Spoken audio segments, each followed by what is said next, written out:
Quick disclaimer, I might be banned on YouTube for this video, so watch while you can. A brand's state and maturity is shown in their lines. That's a quote from me, Dr. Speed. The truth is, brands do not care about you, and the main goal is money. It's just the truth, okay? Money is the answer to them keeping their ability to make new cars and keep business running. Keep on selling, make more money. But come on, it's gotta be deeper than this. It is true, there is passion and reason for speed and beauty and elegance and character. But face it, you need to make money to keep building them cars. But it can't be. Brands do care about having awesome cars for their customers. You would be right, but also not. Ferrari and rest of a few supercars at least have a valid reason for not prioritizing the making of the best automobiles solely for customers. I'll say it with Enzo's words. I sell road cars to build race cars. And the truth is, the road car is a prototype experiment for the racing one, which means it is the canvas of the race car. And it doesn't end there, as they also have parts and concepts from the real race car. I mean, it's the canvas for it. That means it is more than a real honor to own a Ferrari or McLaren or Porsche or a whole lot of other race car canvases. But why is such a big deal just about brands not prioritizing every single bloke who likes petrol? Oh, come on. You think I'm just gonna say a statement or make a 20-minute video for nothing? Trust us, there is a reason we're going on about the relationship between brands and fans. The truth is, there is a problem in the industry. It's very much like the problem at Donut Media. To put it in the plainest and briefest explanation, brands trying not to suffocate under the drowning pandemic of emission regulations have to follow them rules in order to make sales and not be banned in half of countries. And you know, sales are the main goal. They need the money. But you see, the problem is not what you think it is. This is just a distraction from the bigger picture. Let me explain why. McLaren hasn't had a problem from their first official automobile on the McLaren name. They still have a full-on amazing sounding twin-turbo V8. Mercedes, while they made a laughable contradiction of the 63 name, it used to still be an awesome thing I saw as made out of gold. But as time has gone on, something has led brands some to go wrong directions. Like F1 in 2005. These bugs keep creeping in little by little, and they are about to take over one of my favorite brands. Who knows, maybe the brand will stand strong. Maybe they'll understand. Maybe they know this whole trap. But I do not blame the baddie supercar enthusiast haters who made these regulations. They are not the ones to blame. They are faultless. The problem is all in human greed and insecurity. It's here, guys.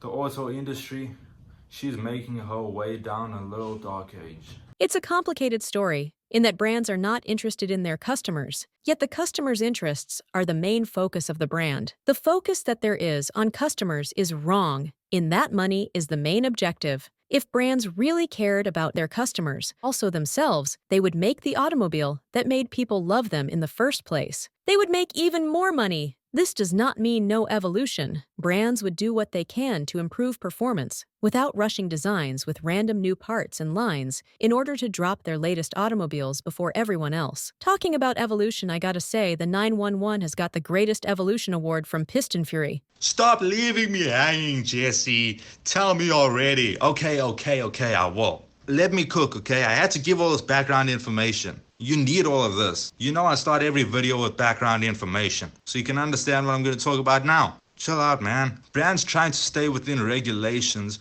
are on the hustle to make more money. They are trying too hard to make cars more appealing to younger people with more different looking parts to make it stand out in a short amount of time in order to get the car out in the market, to stir up interest and get more sales. That's all that they are focused on. And on this hustle for sales, they forget their own identity. They forget the passion and signature that made people love them in the first place. The hustle to get their new models out in time is rushing the process of design and love. The car needs a long time of tender loving care while it is being made. And while they are doing this, cars are turning out looking rushed. The Ferrari 458 was one of the most beautiful automobiles I thought of marrying. And now, what has happened? The hustle for money with no direction has killed the love for cars. And it is up to the maturity of the company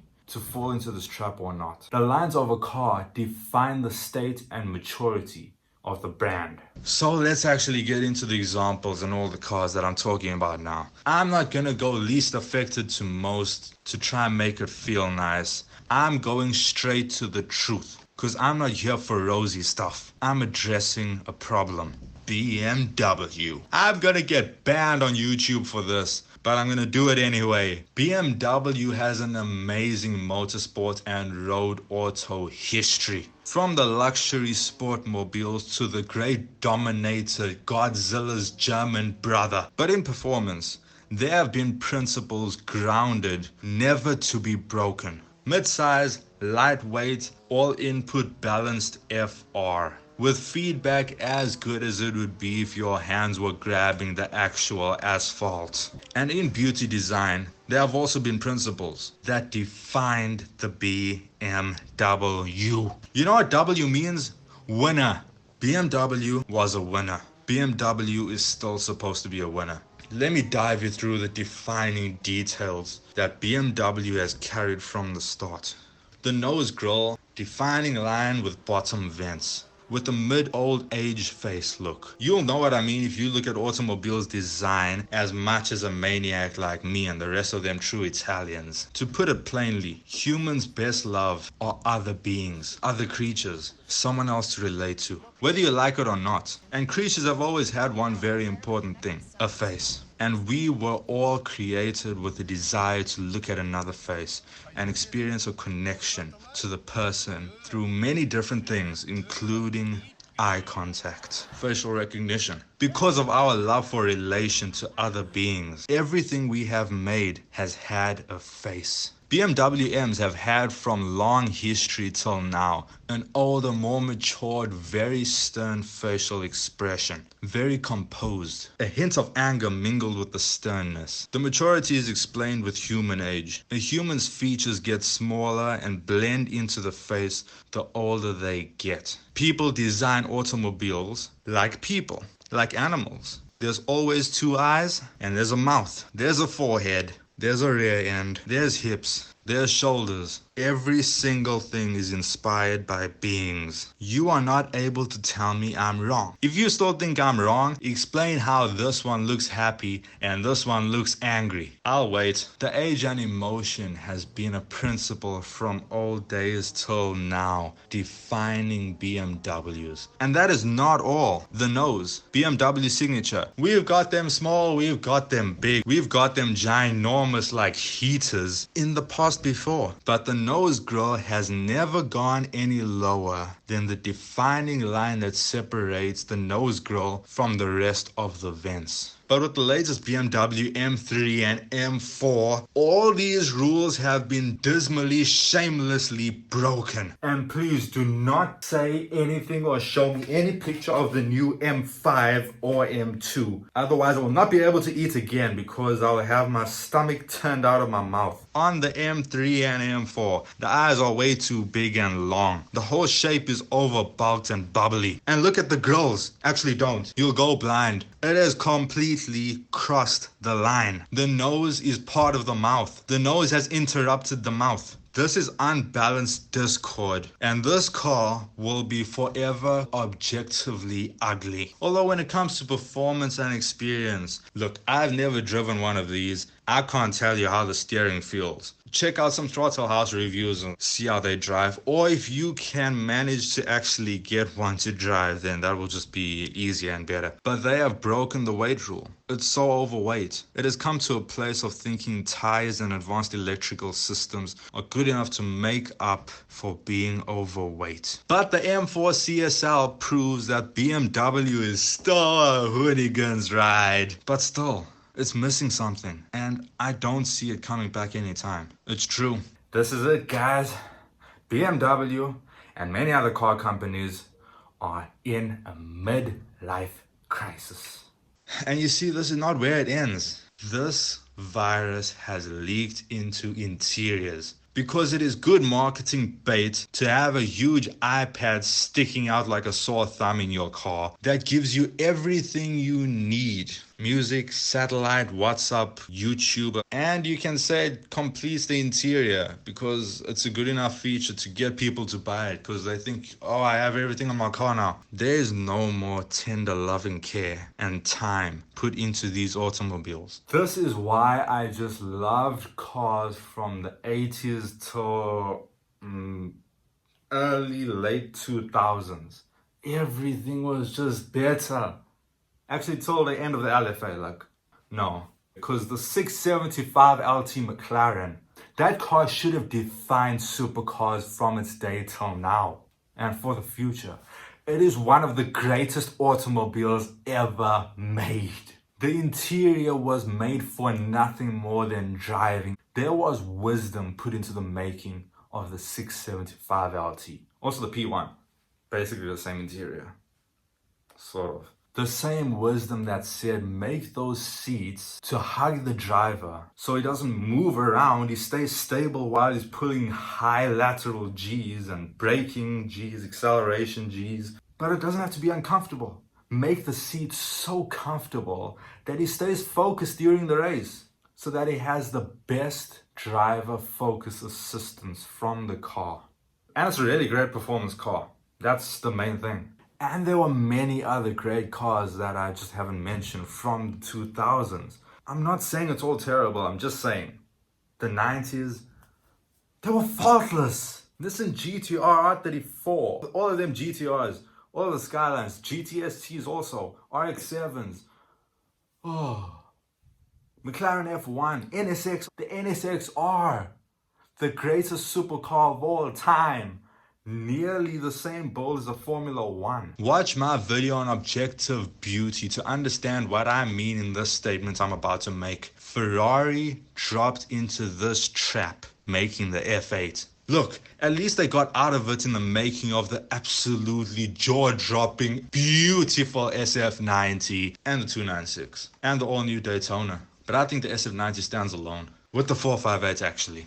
I think the 458 is still the king. No, but the LaFerrari. Yeah, the LaFerrari is still the king. I can't make up my mind between these three, okay? Tell me in the comments what you all think. I'll put a poll in the community. You all can vote there. The saddest thing is, the 911, one of my all-time favorites, is giving signs of falling into this trap too. Breaking their law of perfect beauty through perfect lines, perfect curves. They're rather resorting to overstyled parts that don't blend but do have a slight difference to be called a newer car and not take a whole lot of time beautifying it and putting love into it so that it gets out to the market fast enough. Although I've got to give Porsche the trophy for being the strongest against this trap. With their second to latest 911, the 992, the first 992 I'm talking about, they went back to the purest and most beautiful formula they ever had for their 911. Their headlights not being touched by cutouts, making the difference between the bumper and the side skirt and the hood. These headlights are objectively more beautiful. And the one rear light across the whole rear end. It's the most beautiful along with the 993. That's factual,